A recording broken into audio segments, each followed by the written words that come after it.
আসসালামু আলাইকুম প্রিয় বন্ধুরা, দেখতে পাচ্ছেন এখানে একটা খামার। এই খামারে এই যে সাদা সাদা দেখা যাচ্ছে, এইগুলা হলো মাছ।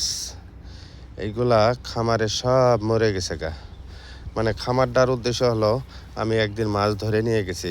ধরে নিয়ে যাওয়ার পরে দেখা যাচ্ছে যে সে আমাকে বলল যে আমি খামারে চুন দেবো। আমি বললাম, দেখেন শীতের দিন চুন দেওয়া যাবে না, এখন চুন দিয়েও লাভ হবে না, যা আছে আছেই। আপনি কিছুদিন গেলে আরও কিছু মাছ বিক্রি করে দেন।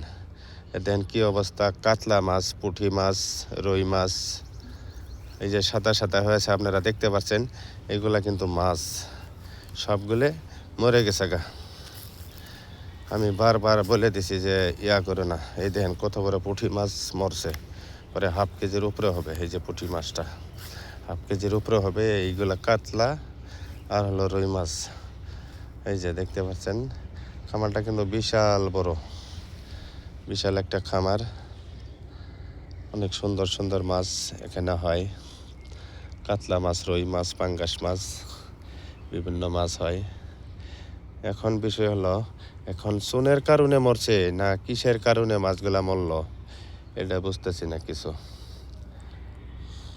ধন্যবাদ বন্ধুরা, ভালো থাকবেন।